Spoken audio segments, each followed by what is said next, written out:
तो आज हम लोग सीखेंगे भूकंप यानी अर्थक्वेक कैसे आता है। हाल ही में तुर्की में भूकंप आया था जो 7.9 का था। इसमें हजारों लोगों की जान चली गई, हजारों बिल्डिंग गिर गए। तो ये भूकंप क्या होता है, भूकंप कैसे आता है, हम लोग किस जोन में है, ये सब इस वीडियो में जानेंगे। तो चलिए दोस्तों इस वीडियो को स्टार्ट करते हैं। सबसे पहले भूकंप जो है दो अक्षर से बने हुए हैं, भू और कंप। भू मतलब होता है धरा या धरती, ये इसका पर्यायवाची शब्द है। और कंप मतलब होता है कांपना। जब धरती कांपती है तो उसको हम लोग भूकंप बोलते हैं। अब भूकंप का जो मेन पॉइंट होता है जहाँ से ये आता है उसका नाम है फोकस। अब ये फोकस एपिसेंटर से जाकर टकराता है, यानी हम लोग के धरती से, तो पता चलता है कि हाँ भूकंप आ गया हुआ है। और भूकंप के दौरान जो ऊर्जा निकलती है उस प्रत्यास्थ ऊर्जा है, और ये प्रत्यास्थ ऊर्जा तरंग के रूप में निकलती है। अब ये तरंग 3 प्रकार के होते हैं। प्राइमरी, इसका स्पीड होता है 6 किलोमीटर प्रति सेकेंड, यानी 1 सेकेंड में 6 किलोमीटर। अब सेकेंडरी होता है 3.5 किलोमीटर प्रति सेकेंड, और लव जो होता है 1.5 किलोमीटर प्रति सेकेंड। ये प्राइमरी और सेकेंडरी में कोई प्रॉब्लम नहीं है। ये लव में बहुत ज़्यादा प्रॉब्लम है, क्योंकि लव ही में सबसे ज़्यादा तबाही होती है। आप लोग इस तरह से समझिए, प्राइमरी, सेकेंडरी और लव में जो है एक वेव की तरह निकलती है। और वेव यहाँ पे आप लोग देख सकते हैं, मैंने डायग्राम बनाया है। उस डायग्राम में देख सकते हैं कितना कम स्पेस है। ये कम स्पेस है, इससे ज़्यादा तबाही नहीं होता है। सेकेंडरी में थोड़ा ज़्यादा स्पेस है, इसलिए थोड़ा सा ज़्यादा तबाही होता है।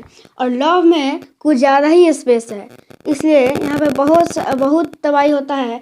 एक और एग्जांपल दे के मैं समझाता हूँ कि अगर मैं अपने आप को मारता हूँ तो ज़्यादा चोट, इस तरह से मारता हूँ तो ज़्यादा चोट नहीं लगेगा। अब कुछ इस तरह से मैं मारता हूँ तो ज़्यादा चोट लगेगा। अगर मैं इस तरह से मारता हूँ तो ज़्यादा ही चोट लगेगा, क्योंकि ये लव जो है ये हचाक से आता है, हचाक से मार के कहता है कि गिरो, बिल्डिंग गिरो, इसलिए ये ज़्यादा खतरनाक है। अब इम्पोर्टेंट पॉइंट्स की तरफ बढ़ते हैं। तो अब हम लोग आ गए हैं इम्पोर्टेंट पॉइंट। देखिए, ये जो मैं इम्पोर्टेंट पॉइंट बताने जा रहा हूँ ये एग्ज़ाम में भी आ सकते हैं, इसलिए इसको दिमाग में सेट करके रखना होगा। तो सबसे पहले जब भूकंप आता है तो किस मशीन से नापते हैं? सिस्मोमीटर से नापते हैं। अब किस स्केल से नापते हैं? तो रिक्टर स्केल से नापते हैं। अब जिस ग्राफ वो बनता है उसको हम लोग सिस्मोग्राफ बोलते हैं। अब भूकंप की जो स्टडी, जो भूकंप का जो पढ़ाई करता है उसको हम लोग सिस्मोलॉजी बोलते हैं।